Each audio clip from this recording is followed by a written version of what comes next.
सरव परव में बड़ो 28 परव है। नंदीश्वर सुर जाई ले वसुधरव है। हमें सकति सो नाही यहाँ करी थापना। पूजे जिन ग्रह प्रतिमा है हित आपना। पूजे जिन ग्रह प्रतिमा है हित आपना। सर्वज्ञ कथित जिनागम के आलोक में नंदीश्वर दीप की चर्चा आज हमारे को आपके बीच में करनी है। अष्टानिका महापर्व का मंगलमय प्रसंग है। सर्व पर्वों में सबसे बड़ा कहा गया है इस पर्व को। जैन परंपरा का यदि कोई सबसे बड़ा पर्व है तो सबसे बड़े पर्व का नाम है अष्टानिका पर्व। बंधुओं, मैं 10 लक्षण पर्व को कम नहीं कह रहा हूं, लेकिन अष्टानिका नाम का पर्व उससे भी बड़ा पर्व है और उससे भी विशेष पर्व है। सर्व पर्वों में बड़ो, आखिर ध्यानत राय जी ने इस पर्व के लिए सर्व पर्व में बड़ो क्या ऐसे शब्दों का प्रयोग क्यों किया? क्योंकि सच में ये शाश्वत पर्व है, सच में ये अनादि अनंत पर्व है, सच में ये ध्रुव पर्व है जो साल में 3 बार आता है। नंदीश्वर सुर जाही, देवलोग नंदीश्वर में जाते हैं। ले ये वसुधरव है, 8 द्रव्यों को साथ में लेकर देवलोग इन 8 दिनों में नंदीश्वर द्वीप जाते हैं। 8 द्रव्यों को लेकर के अद्भुत रत्नमय द्रव्य होते हैं देवों के पास में। जल, अद्भुत जल, अपूर्व चंदन, रत्नमय नैवेद्य दीप धूप आदिक, अद्भुत फल, ये सब लेकर के देवलोग नंदीश्वर द्वीप में जाकर के अकृत्रिम चैत्यालयों की वंदना करते हैं, पूजन करते हैं, भक्ति करते हैं, आराधना करते हैं। वास्तव में तो ये देवों द्वारा मनाया जाने वाला महान पर्व है। यह 8वां द्वीप कहाँ है? इस 8वें द्वीप की रचना कैसी है? इस 8वें द्वीप का स्वरूप कैसा है? हम जानते नहीं हैं और हम वहां जा सकते भी नहीं है। इसलिए ध्यानत राय जी ने पूजन की जयमाला में लिख दिया, हमें शक्ति सो नाही, हमारे में शक्ति नहीं है, हमें शक्ति सो नाही, यहाँ करी स्थापना, यहीं पर स्थापना करते हुए पूजे जिन ग्रह प्रतिमा, जिन ग्रह जिनेन्द्र देव के जिन मंदिरों को, अकृत्रिम चैत्यालयों को और प्रतिमाओं को किस लिए पूज रहे हैं? भगवान, यदि मैं नहीं पूजूंगा तो कौन पूजेगा तुम्हें? कि बेटा सुन, है हित आपना। पूजे जिन ग्रह प्रतिमा है हित आपना। अरे अपना हित है, इसलिए वीतरागी जिनेन्द्र देव की पूजन करने का भाव आता है। इसमें किसी और की भलाई नहीं है, इसमें मेरी ही भलाई भाषित होती है। चलिए थोड़ा सा फास्ट चलते रहेंगे, समय हमारे पास में थोड़ा सा सीमित है, आगे बढ़ते हैं हम लोग। आखिर यह नंदीश्वर द्वीप है कहाँ? आखिर यह नंदीश्वर द्वीप कौन सी जगह पर है? तो देखिए, आपने यह लोक की संरचना अनेक बार देखी होगी। हमारा जो ये लोक है, यह लोक चारों तरफ फैला हुआ है, फ्रंट नहीं बैक में भी साथ साथ राजू फैला हुआ है। मैं उसकी डिटेल में अभी नहीं जाऊंगा। ये जो लोक की रचना आपको दिखाई दे रही है, कलर दृष्टि से देखो तो ऐसा दिखाई देता है, कलरफुल। इस पूरे लोक में बिल्कुल सेंटर में एक है त्रस नाड़ी, जहां त्रस जीव रहते हैं। ये त्रस जीवों के रहने का स्थान है। लोग जब फ्रंट से देखते हैं तो यहां दिखाई देती है, लेकिन एक्चुअल में वो त्रस नाड़ी इस जगह पर बीच में है। और इस त्रस नाड़ी में ही स्वर्ग है, इस त्रस नाड़ी में ही नरक है, इस त्रस नाड़ी में ही मध्य लोक के असंख्यात द्वीप और समुद्रों की रचना है। जितनी आपको चर्चाएं पंचमेरु की मिलेगी, नंदीश्वर की मिलेगी, जम्बूद्वीप, ढाई द्वीप, स्वर्ग, नर्क, सब कुछ, ये पूरी की पूरी रचना यदि कहीं है तो रचना इस त्रस नाड़ी के अंदर अंदर ही है, इस त्रस नाड़ी के बाहर नहीं है। और इसमें ऊपर तो है स्वर्ग, नीचे है नरक, और बीच में सुमेरु पर्वत को आधार बनाकर, सुमेरु पर्वत को बेस बनाकर, ये मेरी लाइट दिखाई दे रही है क्या आपको? ये सुमेरु पर्वत के नीचे नरक और सुमेरु पर्वत की चूलिका के ऊपर ऊर्ध्व लोक माने स्वर्गादिक हैं। अभी किसी की भी डिटेल में नहीं जाएंगे, हम आपको त्रस नाड़ी के ऊपर से दिखाते हैं कुछ। त्रस नाड़ी के ऊपर से देखने पर कैसा दिखाई देता है यह लोक। देखिए मध्य लोक की रचना, मध्य लोक किस प्रकार का है दिखाई दे रही है आपको। मध्य लोक की यह रचना, मध्य लोक की इस रचना में ऊपर से देखने पर, त्रस नाड़ी में ऊपर से देखने पर मध्य लोक के असंख्यात द्वीप और समुद्र दिखाई देते हैं। असंख्यात द्वीप हैं, असंख्यात समुद्र हैं, पूरे के पूरे मध्य लोक में ऐसे गोल गोल गोल गोल गोल फैले हुए हैं, पूरे गोल गोल दिखाई दे रहे हैं। असंख्यात द्वीप और असंख्यात समुद्र। सुनिए, इस असंख्यात द्वीप और असंख्यात समुद्रों में पहले नंबर का द्वीप है वो है जम्बू द्वीप, और उसके बाद जम्बू द्वीप को चारों तरफ से घेरे हुए एक समुद्र है जिसका नाम है लवण समुद्र। फिर लवण समुद्र को चारों तरफ से घेरे हुए धातकी खंड नाम का द्वीप, धातकी खंड को चारों तरफ से घेरे हुए कालोदधी नाम का समुद्र, कालोदधी समुद्र को चारों तरफ से घेरे हुए पुष्कर द्वीप, फिर पुष्कर द्वीप को चारों तरफ से घेरे हुए पुष्करवर समुद्र, फिर पुष्करवर समुद्र को चारों तरफ से घेरे हुए वारुणीवर द्वीप, फिर वारुणीवर समुद्र, फिर आता है पांचवा क्षीरवर द्वीप, फिर आता है क्षीरवर समुद्र, फिर उसके बाद में आता है घृतवर द्वीप, घृतवर समुद्र, इक्षुवर द्वीप, इक्षुवर समुद्र, और उसके बाद में आता है 8वें नंबर का द्वीप जिसका नाम है नंदीश्वर द्वीप। यह 8वां द्वीप है नंदीश्वर द्वीप। अष्टानिका में जाते हैं देव लोग यहाँ इस नंदीश्वर द्वीप में। ये नंदीश्वर द्वीप की छोटी सी रचना आपके सामने दिखाई दे रही है। अभी थोड़ा गहराई से अपन इसे समझेंगे। अष्टानिका है ना इस पर्व का नाम, अष्ट अन्निका, 8 दिनों तक जो मनाया जावे पर्व। अष्ट माने होता है 8, अन्निका शब्द का अर्थ दिवस, 8 दिवस तक जो मनाया जाए, 8 दिनों तक जो पर्व चले, उस पर्व का नाम है अष्टानिका नाम का पर्व। देव लोग इस अष्टानिका नामक पर्व में जाते हैं। इसके लंबाई चौड़ाई कितनी है इस द्वीप की, तो शास्त्रों में लिखा है 163 करोड़ 84 लाख योजन। कितना बतलाया? 163 करोड़ 163 करोड़ और 84 लाख योजन, इतना बड़ा है यह नंदीश्वर द्वीप। एक कोने से दूसरे कोने तक, एक दिशा में। आप चित्र में देख पा रहे हैं, यहां देखिए बीच में 7 द्वीप हैं, 7 द्वीप, और फिर उसके बाद में 7वां समुद्र चारों तरफ दिखाई दे रहा है आपको।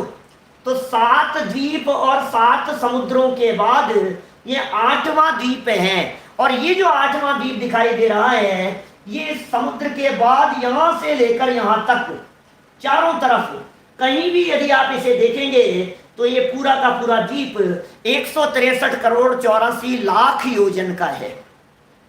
अच्छा, कैसे हो गया 163 करोड़ 84 लाख योजन का? मैं उसकी पूरी कैलकुलेशन आपके सामने बतला सकता हूं, लेकिन उस पूरी कैलकुलेशन में थोड़ा सा समय लग जाएगा। मैं ज्यादा डिटेल नहीं करते हुए संक्षेप में बात को कहते हुए आगे बढ़ता हूं, जिससे विषय वस्तु आप लोगों को स्पष्ट हो जावे। देखिए, सेंटर में है एक जम्बू नाम का द्वीप, जिस द्वीप में हम लोग रहते हैं। आप जानते हैं जम्बू द्वीप के बारे में कुछ? क्या जम्बू द्वीप के बारे में क्या जानते हैं आप? नाम तो जानते होंगे कम से कम, इस जम्बू द्वीप का? नहीं जानते? अरे रोजाना तो महार्घ में बोलते हैं जम्बू द्वीपे भरत क्षेत्रे आर्य खंडे, तो हम जम्बू द्वीप के भरत क्षेत्र के आर्य खंड में रहते हैं। कल थोड़ी चर्चा कर लूंगा जम्बू द्वीप के बारे में, क्योंकि कल पंचमेरु जिनालयों की वंदना के लिए ले चलना है आप लोगों को। तो हम कहाँ चल रहे हैं अभी? अभी कौन सी जगह पर है? बोले जम्बू द्वीप 1,00,000 योजन का, उसको चारों तरफ से घेरे हुए जो लवण समुद्र है वो डबल है। फिर लवण समुद्र के आगे धातकी खंड नाम का द्वीप डबल है। ऐसे दुगने दुगने दुगने करते हुए 7 द्वीप और 7 समुद्र, 7 द्वीप हैं और 7 समुद्र हैं, 14 हो गए। और 15वें नंबर पर आएगा नंदीश्वर द्वीप। बहुत शॉर्ट में कह रहा हूं, अपने आप करके देख लेना। 1 के बाद में 2, 2 के बाद में 4, 4 के बाद में 8, ऐसे दुगने दुगने करते हुए 15वें नंबर पर आएगा नंदीश्वर द्वीप। डबल डबल कर रहे हैं ना, डबल डबल।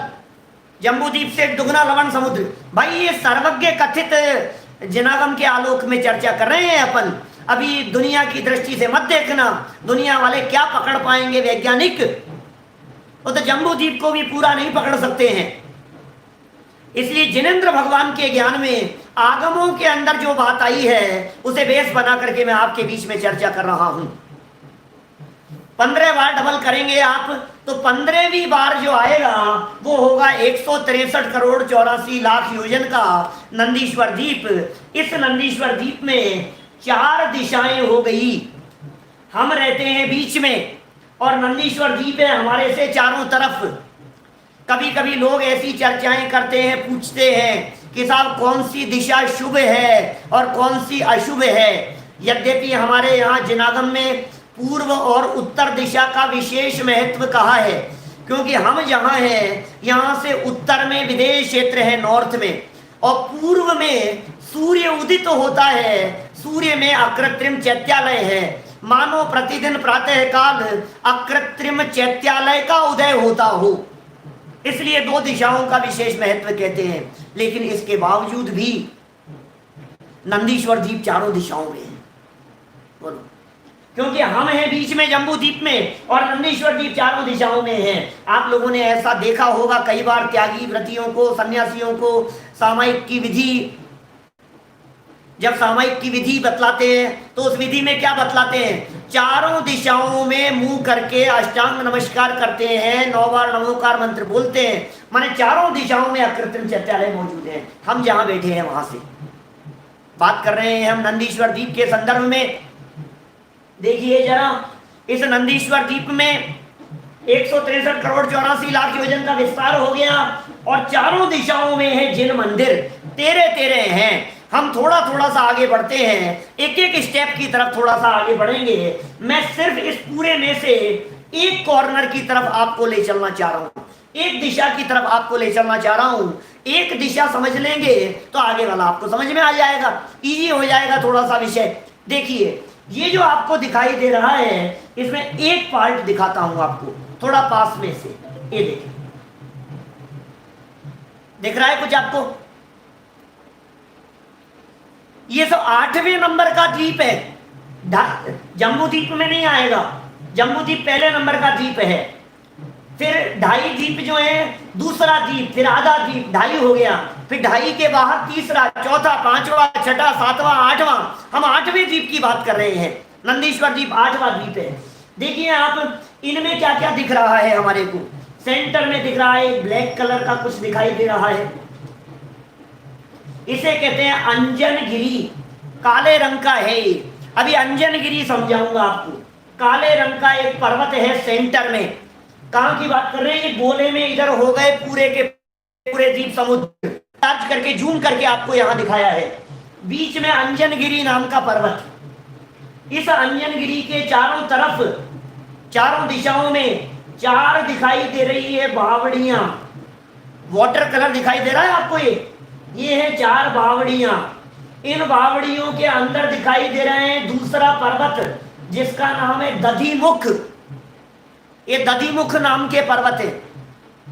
और तीसरा है ये रेड कलर के पर्वत, इनका नाम क्या है? रतिकर नाम के पर्वत। बस 3 शब्द याद रखने हैं, अभी पूरा दिखाऊंगा आपको, स्क्रीन पर भी लिखा हुआ दिखाई देगा, आपके बात विषय वस्तु समझ में भी आएगी।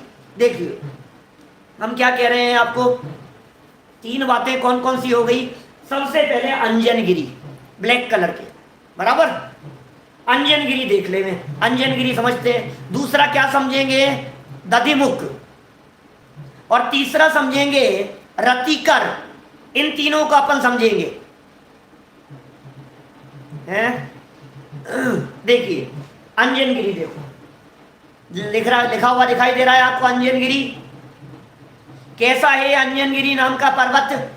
अंजनगिरी पर्वत कितने हैं? तो देखिए प्रत्येक दिशा में है एक एक, चारों दिशाओं के अंदर एक एक अंजनगिरी है, प्रत्येक दिशा में एक एक एक एक अंजनगिरी नाम का पर्वत। तो इस तरह से नंदीश्वर द्वीप में कुल कितने हो जाएंगे? तो द्वीप में कुल 4 पर्वत होंगे जिनका नाम है अंजनगिरी, बराबर। कलर इनका जो होगा वो अभी बाद में बतलाएंगे। ये अंजनगिरी नाम के जो पर्वत हैं इनकी हाइट कितनी है? तो कहा है 84,000 योजन। ये महायोजन की चर्चा है भाई साहब, 84,000 योजन।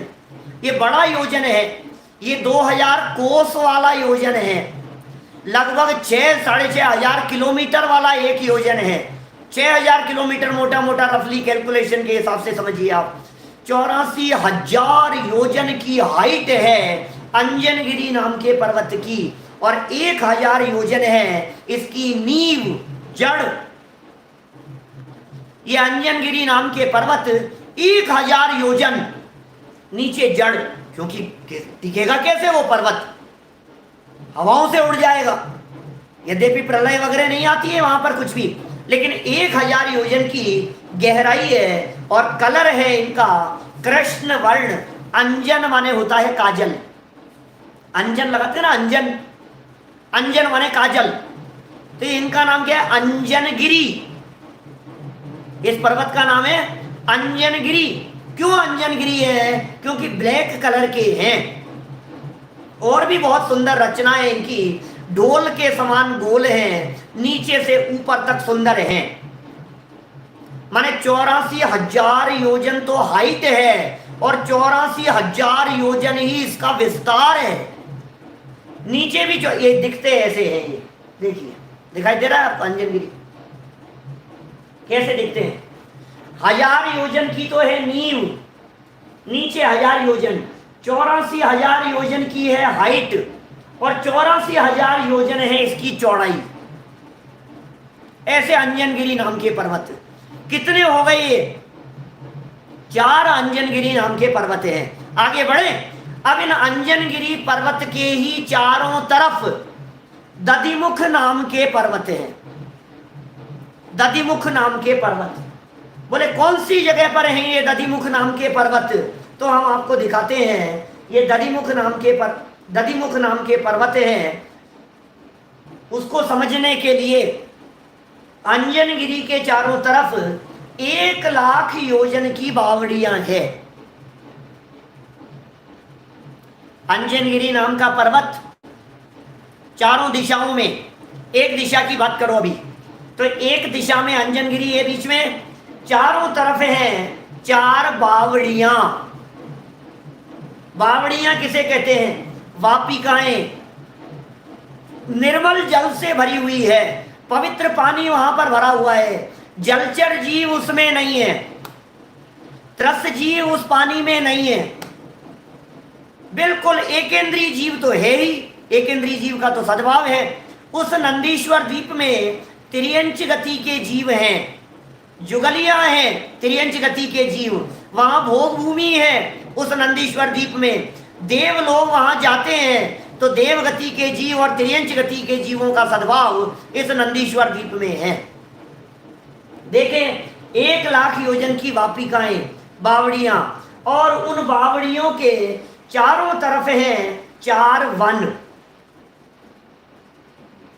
चारों तरफ 4 वन हो गए। इन चारों वनों के भी नाम शास्त्रों में मिलते हैं।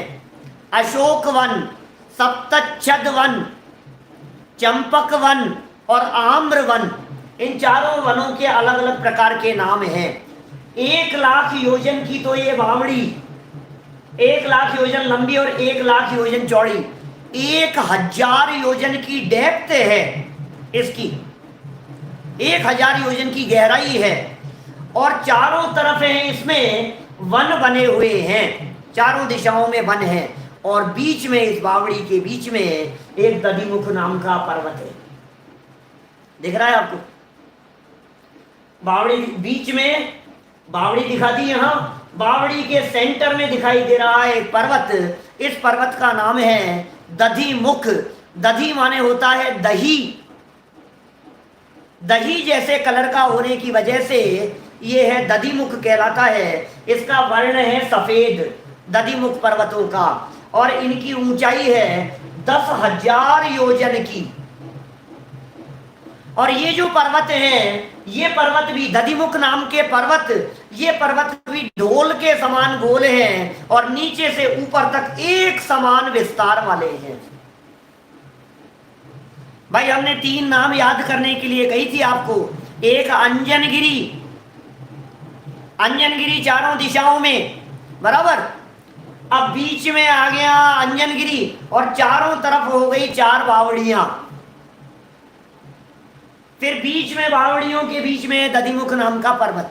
अब कह रहे हैं रतिकर नाम के पर्वतों के बारे में। ये रतिकर पर्वत कहाँ है?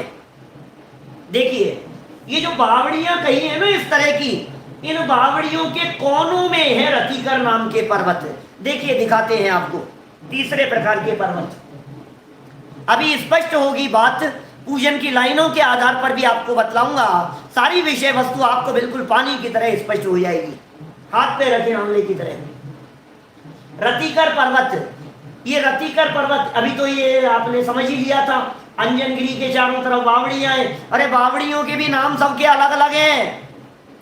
अभी पूर्व दिशा की तरफ वाली बावड़ियों की यदि अपन बात करें तो अंजनगिरी के चारों तरफ 4 बावड़ियां हैं ना पूर्व दिशा में, एक दिशा में, तो उन सब के नाम है नंदा, नंदवती, नंदोत्तरा, नंदी घोषा। ये पूर्व दिशा की तरफ जो अंजनगिरी है उसके चारों तरफ की बावड़ियों के नाम है। आगे बढ़े, पहले एक बार रचना धीरे धीरे से समझते रहें आप। वन के 2 कोनों के ऊपर पर्वत है ये रतिकर, दधिमुख पर्वत चारों तरफ है वन, और वन के 2 कोनों के ऊपर है रतिकर पर्वत। कोई आचार्य चारों तरफ भी कहते हैं, लेकिन जिनालय 2 ही पर्वतों के ऊपर कहते हैं। एक दिशा में कितने हो जाएंगे? बोलो, रतिकर पर्वत एक दिशा में कितने होंगे?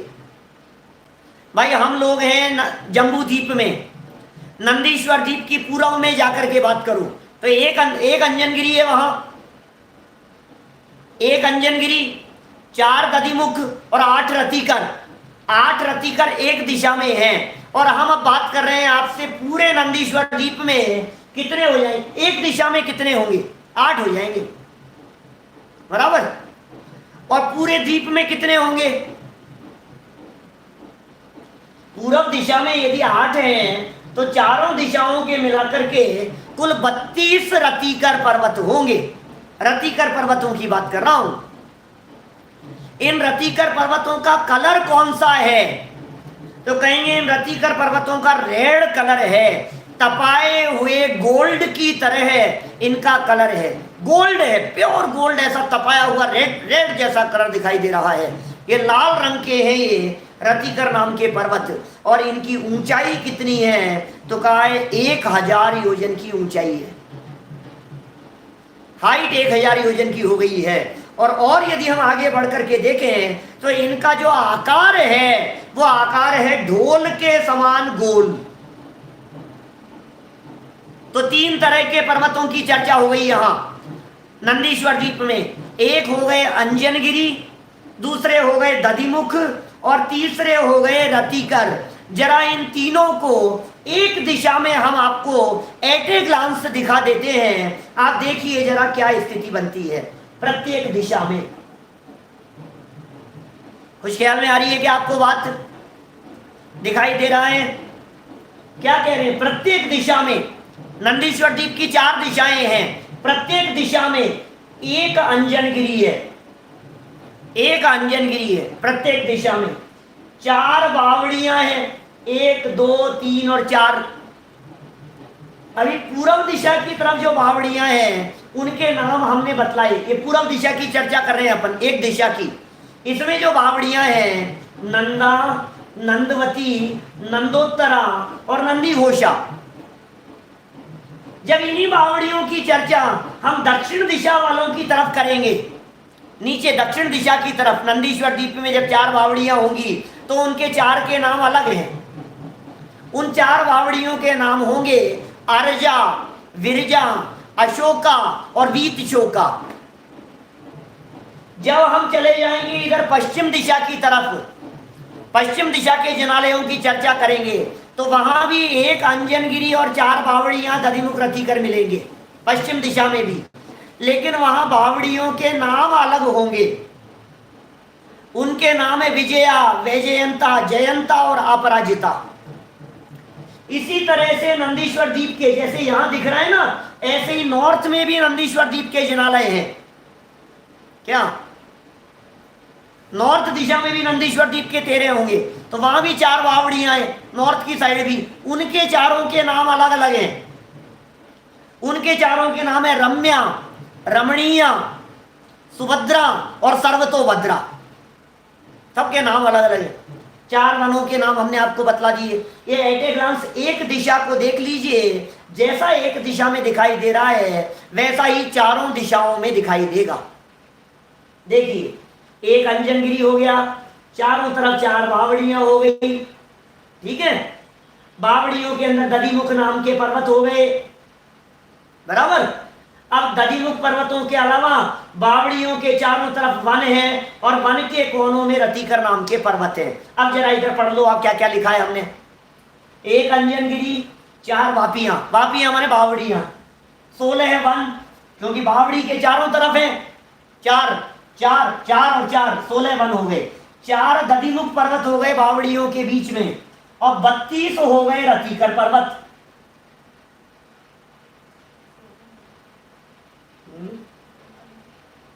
रतिकर पर 16 वन, 4 दधिमुख पर्वत, बराबर।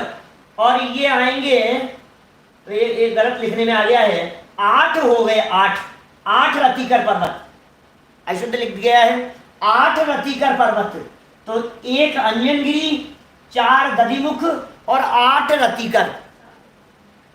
क्या, तो 1 4 और 8 और कुल हो गए 13 जिनालय, 13 पर्वत हो गए।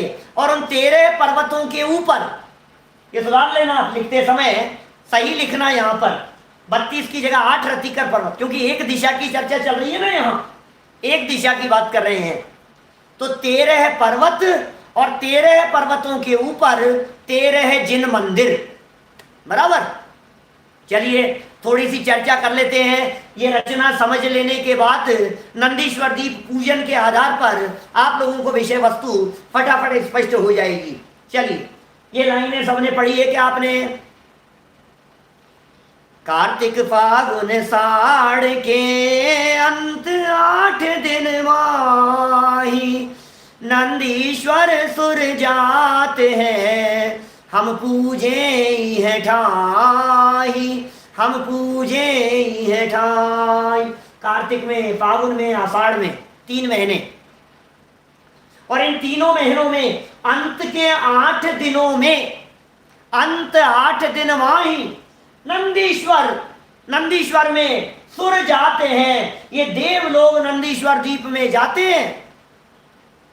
हम यहीं बैठ करके पूजन कर रहे हैं। ये देव लोग जब नंदीश्वर द्वीप में जाते हैं और अपने विमानों पर बैठ करके जाते हैं, हाथी पर बैठ करके जाते हैं, कोई घोड़े पर बैठ करके जाता है, कोई अपने सिंह विमान के ऊपर बैठ करके जाता है, कोई अपने गरुड़ विमान पर बैठ करके जाता है, कोई अपने मयूर जैसे विमान के ऊपर बैठ करके जाता है। अलग अलग तरह के विमान की आकृतियां अलग अलग प्रकार के देवों की कही गई है। वे लोग सब अलग अलग प्रकार से वहां नंदीश्वर द्वीप में जाते रहते हैं अकृत्रिम चैत्यालयों की वंदना करने के लिए। और पूरा का पूरा 8 याम वहां जाकर के पूजन भक्ति और आराधना करते हैं। देखिए पूजन की पंक्तियों के आधार पर फटाफट हम इनका थोड़ा थोड़ा सा अर्थ देखते हैं। कुछ और विशेष बातें आपको इन जिनालयों के संदर्भ में कहनी है। ये जिनालय कैसे हैं और कैसे पावरफुल हैं, देखते ही सम्यक दर्शन हो जाता है। ऐसी बातें कही है। चलिए जयमाला की और पंक्तियां देखते हैं। दिखाई दे रहा है सबको? लाइनें पढ़ने में आ रही है। 163 कोड़ियों महा लाख 84 एक दिशी में लहा। अर्थ कर चुका हूं। 163 करोड़ 84 लाख योजन एक दिशा में विस्तार कहा गया है। 8वां दीप नंदीश्वरम भास्वरम। 8वां दीप है, नंदीश्वर उसका नाम है, सुशोभित हो रहा है। भवन भवन 52 है और प्रतिमाओं को नमस्कार करता हूं जो सुख करने वाली है। 52 भवनों में स्थित भुवन 52। कितनी प्रतिमाएं हैं नंदीश्वर दीप में? 5616 प्रतिमाएं हैं। 52 जिनालय हैं, 5616 प्रतिमाएं हैं। क्या सबको मैं वंदन करता हूं, भावपूर्वक वंदन करता हूं। अब आगे बतला रहे, 4 दिशी 4 अंजन गिरी राजही। चारों दिशाओं में 4 अंजन गिरी है। एक एक दिशा में एक एक, और चारों दिशाओं में 4 अंजन गिरी हो गई। उसका विस्तार कितना है? 84 एक दिशी छाजही। 84,000 योजन एक दिशा में विस्तार कहा गया है। डोल के समान है, गोल है और ऊपर तक सुंदर दिखाई दे रहे हैं। कौन से अंजनगिरी की बात कर रहे हैं? ऊपर तक सुंदर दिखाई देते हैं। कह रहे हैं एक एक 4 दिशी 4 शुभ बावरी। अंजनगिरी के एक एक के चारों दिशाओं में 4 शुभ बावड़ियां हैं। एक एक अंजनगिरी की चारों दिशाओं में 4, माने एक की 4 दिशा में 4, तो टोटल कितनी हो जाएगी? 16। अभी आगे कहेंगे, एक एक लाख योजन अमल निर्मल जलचर जीवों से रहित पवित्र जल से भरी हुई है। पवित्र जल से भरी हुई है। क्या नंदीश्वर दीप में जाते हैं लोग? देखिए भाई, ये 8 दिन तो मुख्य हैं देवों के वहां जाने के लिए, बाकी वैसे भी जाते। मैं आपसे पूछता हूं, अभी कौन सा महीना चल रहा है? मई जून चल रहा है। इस समय लोग शिखर जी जाते हैं कि नहीं जाते हैं? कि नहीं साहब, इस समय तो शिखर जी नहीं जाते। जाकर के देखो, 150 लोग तो आपको मिल ही जाएंगे शिखर जी में। यद्यपि शिखर जी जाने का मौसम नवंबर अक्टूबर के आसपास, नवंबर दिसंबर जनवरी के आसपास का मौसम होता है, लेकिन वैसे भी तो जाते हैं। तो अष्टानिका के जो 8 दिन के प्रसंग हैं वो तो सीजन के टाइम है, लेकिन ये एक एक दिशा में जाने वाले जो देव हैं वो सब पर्व के दिनों में विशेष रूप से जाते हैं। चलिए, 4 दिशा में 4 बावड़ियां हो गई, एक एक लाख योजन निर्मल जल से भरी हुई है। चारों दिशाओं में उनके 4 वन एक एक लाख योजन विस्तार वाले हैं। वन बावड़ी की साइज के बराबर, जितना बावड़ी उतना वन, और चौड़ाई उनकी है 50,000 योजन वन की। देखें आगे, बावड़ियां कितनी हो गई? 16 है। एक अंजनगिरी के 4 तरफ 4 थी, तो टोटल कितनी हो गई? 16 है। 16वां पेन मधि 16 गिरी दधि मुखम। 16 दधिमुख पर्वत हो गए। एक एक हजार सहस 10 महायोजन, 10,000 योजन की, और देखते ही मानो सुख उत्पन्न हो जाता हो। मैं छंद नहीं पढ़ रहा हूं, अब सीधा अर्थ बतलाता जा रहा हूं। छंद आपके सामने लिखा हुआ है। 10,000 महायोजन। बीच में किसी ने प्रश्न किया मेरे से कि साहब छोटा योजन है कि महायोजन है? महायोजन है भाई साहब। देखते ही मानो सुख की प्राप्ति होती हो। और बावड़ी के 2 कोनों में 2 रतिकर नाम के पर्वत हैं। पूजा की लाइनें हैं। बावड़ी के 2 कोनों में 2 रतिकर नाम के पर्वत हैं। और क्या हुआ उन रतिकर पर्वत दो कितने हो गए, एक दिशा में 8, तो टोटल कितने हो जाएंगे शैल 32। रतिकर पर्वत के बारे में कह रहे 32 पर्वत हो गए रतिकर, 1000 योजन के कहे गए, 1000 योजन के 32 पर्वत रतिकर पर्वत कहे गए। समझ में आ रहा है कि नहीं बंधुओं? जूम पर लाइव देखने वालों को भी समझ में आ रहा होगा, हैं? क्लियरिटी दोनों में दिखाई दे रही है। 32 पर्वत 1000 योजन वाले, 4 और 16 मिलकर, 4 और 16 मिल गए इन 32 में। 4 तो थे अंजनगिरी, 16 थे दधिमुख और 32 हैं रतिकर। क्या 4 16 है इन 32 में मिलाना है, मिले इन 32 में 4 और 16 अंजनगिरी और दधिमुख मिलाकर ये रतिकर में मिल जाने पर सर्व 52 लहे, टोटल 52 जिनालय हो गए। 1 योजन 2000 कोस का, कितने बड़े बड़े हैं भाई साहब। अभी तो ये पर्वतों की बात कही है, अभी मंदिर भी समझना, जिनालय भी समझना। एक एक के शिखर पर, शीश पर, माथे पर एक एक जिन मंदिर है, एक एक के माथे पर एक एक जिन मंदिर है, और उन प्रत्येक जिन मंदिरों में अरे 108 रत्नमयी प्रतिमाएं हैं। गजब हो गया भाई साहब, रत्नों की प्रतिमाएं हैं। और उन प्रतिमाओं का वर्णन करते हुए ध्यानत राय जी क्या कहते हैं भाई साहब, देव और देवियों के सभी के नयनों और मन को मोह लेने वाले हैं। क्या गजब का स्वरूप है उन प्रतिमाओं का। वे जो 108 प्रतिमाएं एक एक जिन मंदिर में, कितनी विशाल प्रतिमाएं हैं वे। अभी देखिए उसकी चर्चा और आगे करते हैं। 500 धनुष की है वे प्रतिमाएं, 500 धनुष की है। पद्मासन प्रतिमाएं हैं, ऐसे हाथ पे हाथ धर करके बैठी हुई प्रतिमाएं। 108 प्रतिमाएं, 500 धनुष की हाइट, 500 धनुष की पद्मासन बैठी हुई। अरे 500 धनुष का यदि मैं कैलकुलेशन करके बतलाऊं तो होता है 820 मीटर। क्या 820 मीटर होता है।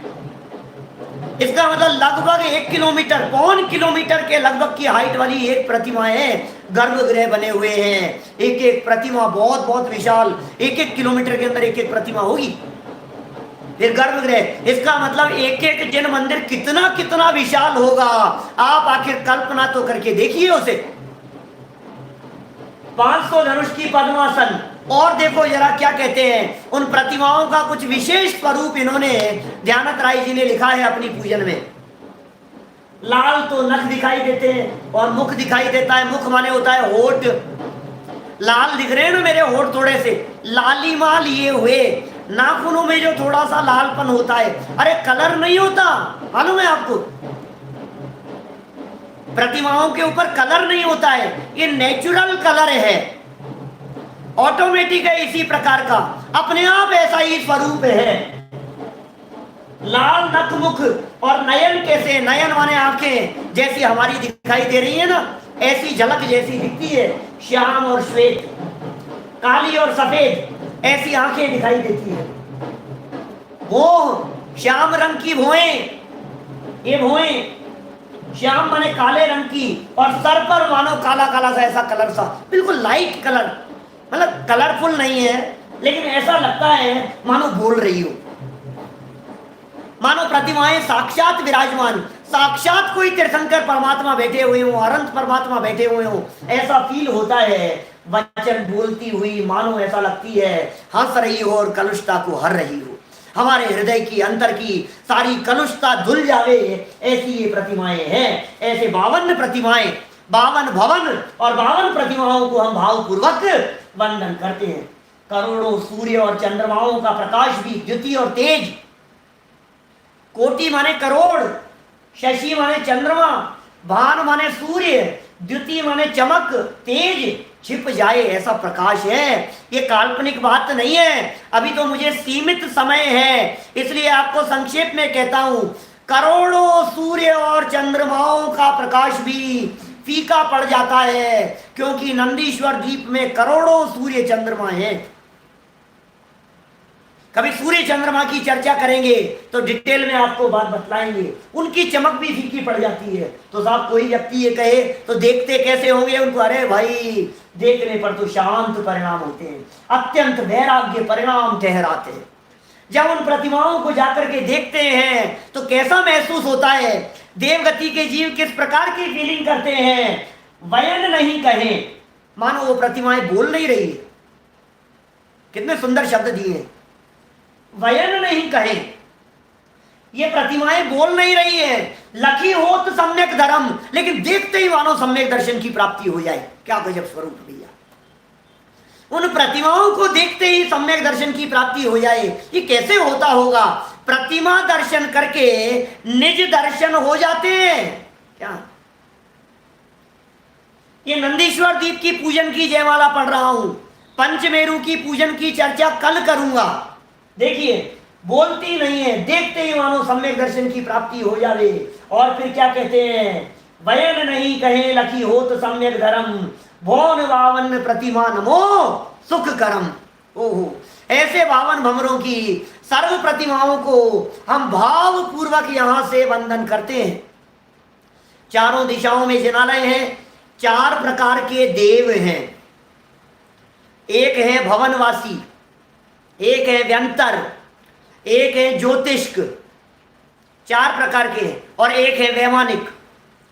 तो नंदीश्वर दीप में लगातार चलता है भाई साहब पूजन भक्ति का कार्यक्रम, नॉन स्टॉप चलता है भाई साहब। वहां नंदीश्वर दीप में दिन रात का विभाजन नहीं होता है, अंधेरा हो जाए रात्रि हो जाए, रात को भी करते होंगे क्या भाई साहब पूजन भक्त? बिल्कुल करते हैं, क्योंकि दिन रात है ही नहीं वहां। दिन और रात का विभाजन तो अपने यहां भरत क्षेत्र की अपेक्षा से है, गिनती काउंटिंग कैलकुलेशन भरत एरावत क्षेत्रों की अपेक्षा से। विदेश क्षेत्र में भी दिन रात होते हैं, वहां नहीं होते। नंदीश्वर दीप में दिन रात का विभाजन नहीं होता है। आठों याम दो दो पहर के लिए, माने 6-6 घंटे के लिए। जैसे देखो आपको बतलाऊं मैं, नंदीश्वर दीप पूरा चित्र दिखाता हूं आपको, पहले पूरा चित्र देखिए। ये देखिए पहले, ये छंद बाद में पढ़ेंगे, अंतिम छंद है तो। ये नंदीश्वर दीप की पूरी रचना दिख रही है, बीच में 7 द्वीप और 7 समुद्र हैं। पंचमेरु है, कल करेंगे चर्चा। एक दिशा में 13 जिनालय पूर्व में, 13 जिनालय दक्षिण में, 13 जिनालय पश्चिम में और 13 जिनालय उत्तर में। 52 हो गए। अब इन 13 जिनालयों की वंदना करते हैं। जब अष्टानी का पर्व प्रारंभ होता है तो भवन ये वैमानिक देव पूर्व दिशा में, पूर्व दिशा में 6 घंटे के लिए वैमानिक देव रहेंगे, और उसी समय 6 घंटे के लिए दक्षिण दिशा में भवनवासी देव होंगे। फिर पश्चिम दिशा के अंदर 6 घंटे के लिए व्यंतर देव होंगे, और उत्तर दिशा में होंगे ज्योतिष देव। 4 प्रकार के देव हो गए। 6 घंटे तक भक्ति आराधना कर रहे हैं। 6 घंटे जैसे ही पूरे होते हैं, ये वैमानिक देव आ जाते हैं इधर, और यहां मौजूद जो भवनवासी हैं ये चले जाते हैं इधर। यहाँ जो व्यंतर थे ये चले जाते हैं यहाँ, और यहाँ जो ज्योतिष देव थे ये चले जाते हैं पूर्व दिशा में। तो 6 घंटे में दिशा चेंज हो गई। फिर 6 घंटे बाद में, माने 2 पहर में दिशा चेंज हो गई। फिर 2 पहर में दिशा चेंज हो गई। एक पहर होता है 3 घंटे का। हम लोग बोलते हैं ना भाई साहब आपका प्रवचन कब है, बोले 2 पहर में। 2 पहर माने क्या होता है, 3 घंटे का एक पहर, फिर 3 घंटे का दूसरा पहर। माने सूर्योदय के बाद 6 घंटे निकल जाने के बाद 2 पहर शुरू होती है। सूर्योदय यदि 6 बजे है तो दोपहर में 12 बजे बाद में 2 पहर शुरू हो गई। दोपहर के बाद दोपहर का काल शुरू हो गया, तीसरा पहर शुरू हो जाता है। वो ख्याल में आ रही है बात? अब देखिए देव लोग वहां जाकर के पूजन भक्ति कर रहे हैं, लेकिन रत्नमयी अद्भुत प्रतिमाएं हैं। भाव पूर्वक जब देव लोग वहां वंदन करते हैं, अकृत्रिम प्रतिमाओं को देखकर उन्हें अपना इस देह देवालय में विराजमान अकृत्रिम भगवान आत्मा दिखाई देने लगता है। प्रतिमा बाहर में देख रहे हैं, प्रतिमा देखने से सम्यक दर्शन नहीं होता। प्रतिमा देखते देखते उसका अकृत्रिम पना दिखाई देने लगता है, और अकृत्रिम पना देखते हुए अकृत्रिम स्वभाव दिखाई देता है, और अपने अकृत्रिम स्वभाव को जैसे ही देखते हैं सम्यक दर्शन की प्राप्ति हो जाती है। इस तरह से बहुत संक्षेप में हमने नंदीश्वर दीप की रचना आपको बतलाई है। ध्यानत राय जी अंतिम छंद में कहते हैं, नंदीश्वर जिन धाम प्रतिमा महिमा को कहे। ये नंदीश्वर द्वीप की हमने जो थोड़ी बहुत चर्चा की है, प्रतिमाओं की जो थोड़ी बहुत महिमा बतलाई है, अभी प्रतिमाएं कैसी होती है, अभी उन प्रतिमाओं की रचना किस प्रकार की है, अभी उन प्रतिमाओं के दिखती किस प्रकार की है, चैत्यालय किस प्रकार के हैं, चैत्यालयों की लंबाई चौड़ाई साइज वगैरह किस प्रकार की है, कल कर लेंगे थोड़ी बहुत चर्चा, क्या जल्दी है। प्रतिमा महिमा को कहे। और ध्यानत राय जी अंत में ये कहते हैं, ध्यानत लीनो नाम यही भगति शिव सुख करे। ध्यानत राय जी कहते हैं मैंने यहाँ नाम मात्र लिया है और ये नंदीश्वर द्वीप के जिनालयों की भक्ति की मेरी ये भावना अवश्य ही शिव सुख प्रदान करेगी, अवश्य ही मुझे अल्पकाल में मुक्ति प्रदान करेगी। सच में इस अकृत्रिम जिनालयों के अकृत्रिम स्वरूप को जानकर हम सभी अपनी दृष्टि को अपने अकृत्रिम स्वभाव पर केंद्रित करें और अकृत्रिम स्वभाव का अवलंबन लेते हुए अल्पकाल में सिद्धालय में जाकर के विराजमान हो। इसी मंगल भावना से मैं बात को यहीं विराम देता हूं। जय श्री राम।